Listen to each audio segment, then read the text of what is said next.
Hey guys, welcome back to my channel. Today I'm going to be showing you my birthday / Valentine's Day nails. So right now I am just using my cuticle pusher to push back my cuticles. Throughout the video you're going to notice that I am being super gentle on this hand because I did get a new drill bit and I was testing it out, and so I kept taking off my nails and reapplying acrylic and taking them off, so that's why they're super damaged. Here I begin to file my nails with my 180 sanding bit, and I am going very lightly because you don't want to take off a layer of the nail, you just want to take away that shine. What that shine is on your nail is oil that our body naturally produces, and you just want to lightly buff that off so that way the acrylic will adhere better to your nail. I place the acrylic powder under my nail because sometimes it's easier for me to file when it's on something to hold it steady. I know some people may think, ew, she's filing her nails with the monomer open, but that dish is actually for my personal use. Anyone else, I use the little glass dishes so that way they get their own monomer and it's never reused on anyone else. So right here I am trying to slowly buff that ring of fire line that I got from my drill bit, and one nail, it wasn't coming off, and I was just like, that's okay because it was in the center, and you just really want to make sure that you're getting all the edges and the free edges so that way you don't get any lifting, because that will cause lifting if you do not have all of your nail buffed. Once we're done, I'm just going to dust off all of the nails. And I do apply dehydrator to all the nails after dusting them off, just so that way the nail tip glue will adhere better and our tips will stay on the nails. Here I am just sizing all of the nail tips to my nail bed, and you want to make sure that the nail tip goes from one side of the nail all the way to the other side of the nail, which are called the walls. So if your nail is between two nail tip numbers, then you always want to go with the one that is too big and file it down just a little bit so that way it can fit from one side of the nail wall to the other side of the nail wall, because if you don't file it down or if you go with the smaller one, it will cause lifting. If you notice that your glue isn't going all the way across the nail, just take the nail glue and barely put a little dot of glue and it'll spread out underneath the nail tip. I use KDS glue, which I've never had a problem with it taking too long to dry or anything like that, and so that is my favorite glue to use when I am doing acrylic nails.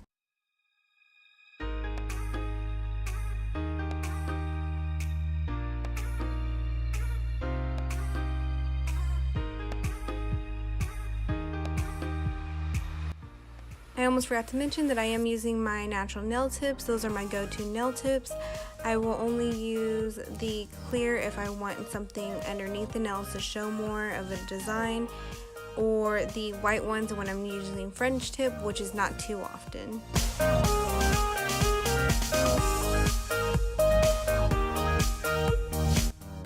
It is taking me a bit longer because I am using my left hand to do my right hand, and I am right-handed.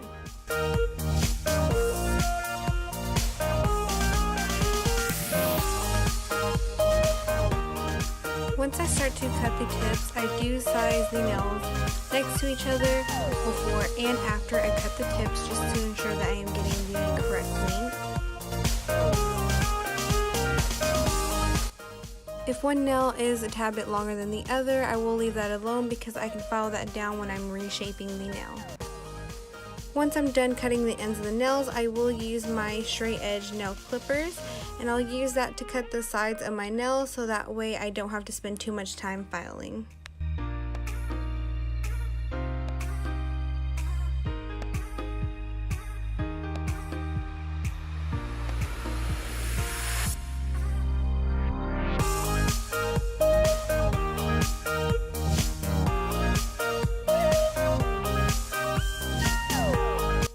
After cutting the sides of the nail, I just use my 100/100 nail file to shape the nail. And this one was an old one, so I had to get a new one, and every time you use a new one, you want to file the edges of that file, otherwise you can cut yourself or someone else.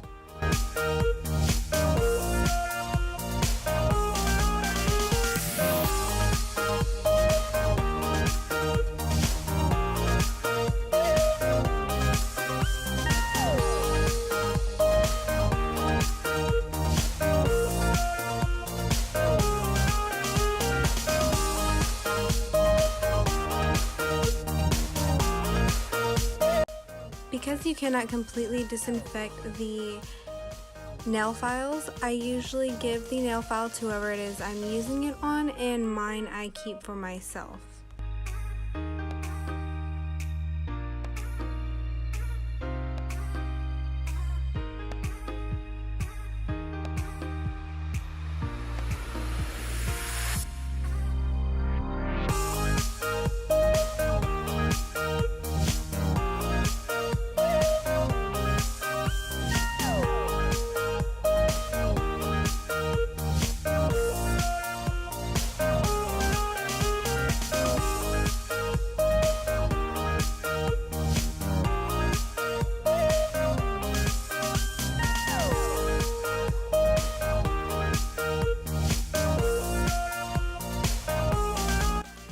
I just want to say I'm so sorry I kept getting out of angle.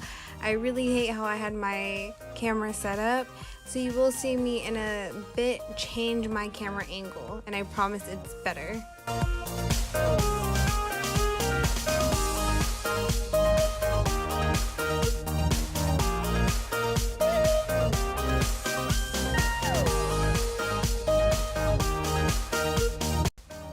Once you're done filing, you want to just look at your nails from every angle to make sure they all match and they are the shape that you would like. Once you file to the nail shape that you like, you want to file the very top of the nail tip to blend it in with your natural nail. Once you're done with that, you will dust off your nails again and reapply the dehydrator and primer.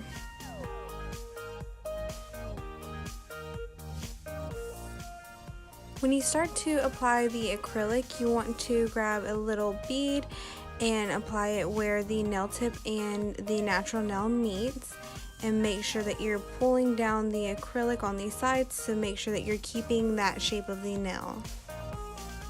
I cannot even begin to explain how hard it is to do acrylic with your non-dominant hand. I am naturally left-handed, but I was changed over in kindergarten to my right hand, so it is a bit easier for me, but it's still really hard.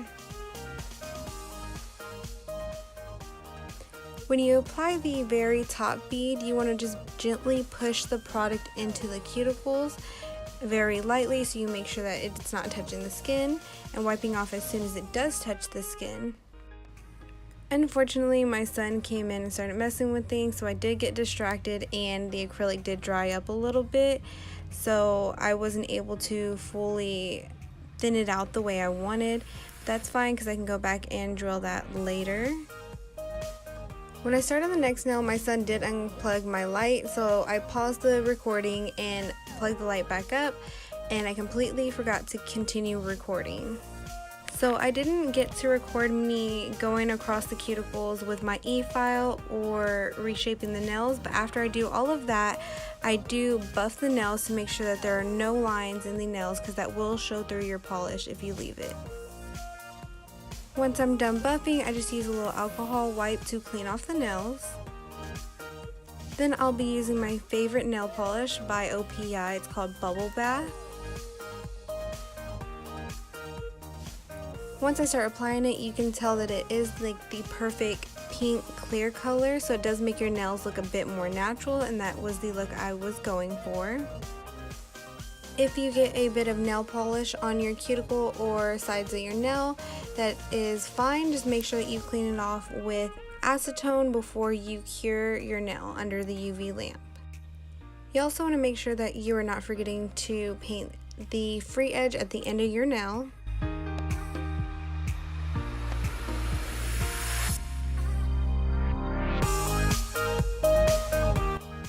Once you are sure that there is no nail polish on your skin and your nail is completely polished, you want to pop it in your UV lamp.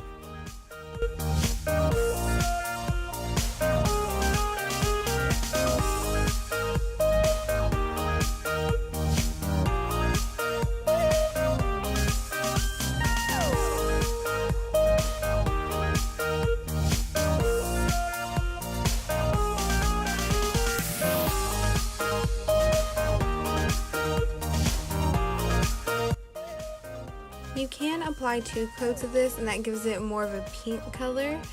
I only, for this look, applied one layer of the Bubble Bath nail polish.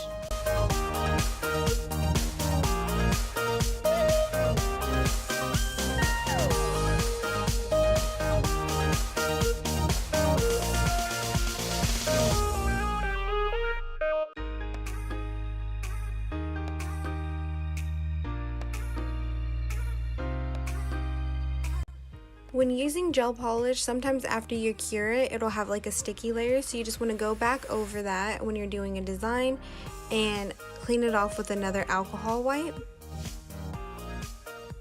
Once you know that sticky layer is gone, you can begin to do your nail art. I used a nail daughter to do a heart since it is Valentine's Day and my birthday is coming up.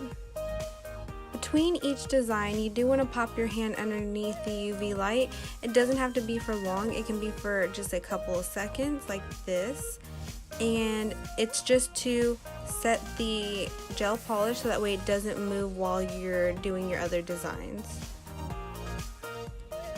So I wanted to do like bubbles coming up and expanding outwards. So once the red is cured, I do use white to kind of contrast the red. And I do overlayer a couple of dots just to give it that bubbly effect.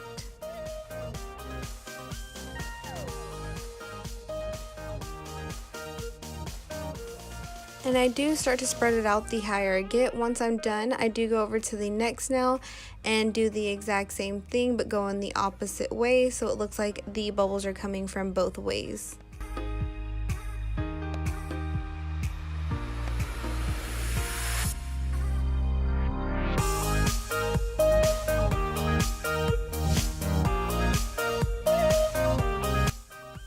Because I started from the inner corners of the two nails, it does look pretty cool when you do the sign language for love.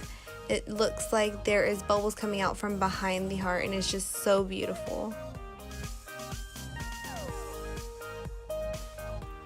To give the nails just a bit more detail, I do use a smaller dotting tool to put smaller dots at the very top and in the very inner, just giving it more of a layered look. After those nails are both done, I go back and do like a little white half circle on the heart to give it more of a cartoon effect.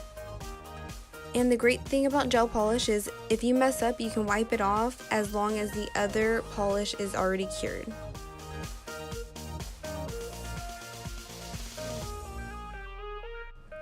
Now I'm applying top coat on my thumb, my pointer finger, and my pinky, but I only set it in the UV lamp for just not even 5 seconds because you want it to be kind of sticky, not too sticky. I will be using the chrome powder over my nails, so that's why you want to make sure that you only pop it in for about 3 seconds, no longer, because if it cures too much, the chrome dust will not stick at all, it'll just slide off. And if it's too wet, it'll just start to look all patchy and it'll move around and it won't look cute at all.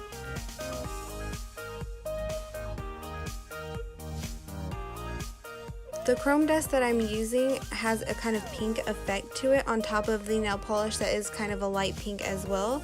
So it kind of just gives it like a pink pearl effect, which is perfect for Valentine's Day and my birthday.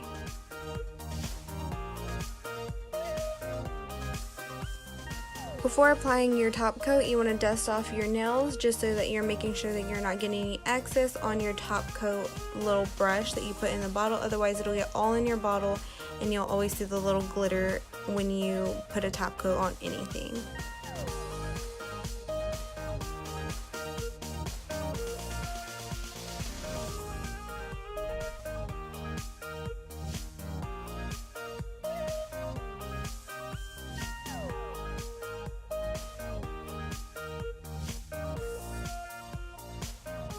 Now for the bling, I do put the bling on the top to kind of round off the top of the nail, and I am using my iridescent rhinestones along with pink rhinestones just to kind of contrast each other.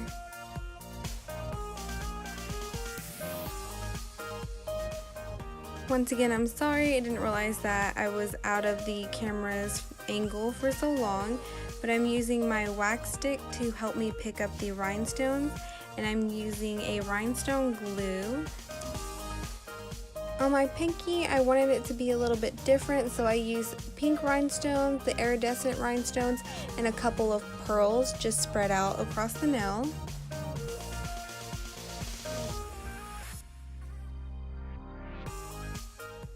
I really needed to sharpen my wax pencil because these rhinestones were not sticking at all.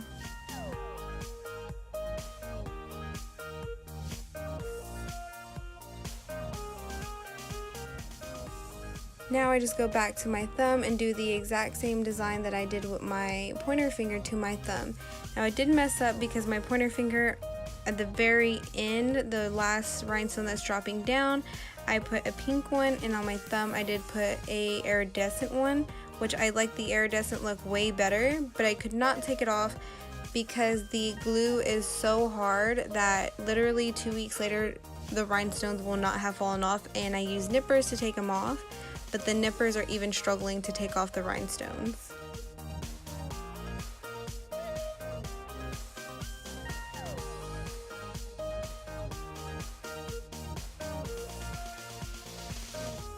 You can hardly tell, but I'm just getting small beads and trying to push around to find the right size rhinestones that I want to use just to give it that kind of droop effect. That's why I call it that rounded crown effect.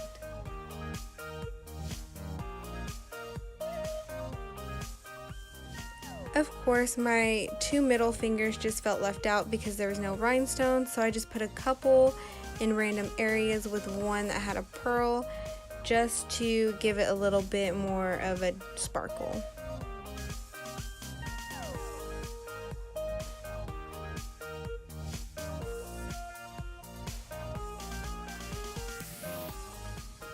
Now that I'm applying top coat, I usually try to avoid going over the rhinestones, but there was too many to try to avoid, so I just went over the rhinestones and it didn't come out looking bad. So when I go to the other nails, I go all the way up close to the top of the nail and pull it down, and that'll really make sure that the rest of the nail is shiny and that those other rhinestones won't fall out.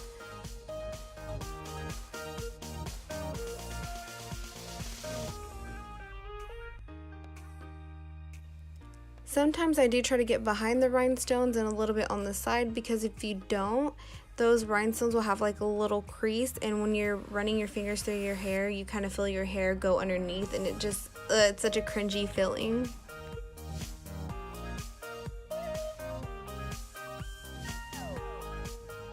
Alright guys, so that is finally the end of my video. They look so good once that top coat is cured. Don't forget to like this video, subscribe to my channel, and hit that notification button if you want to know the next time I post more videos. And I promise I'll get better at making them short. Bye!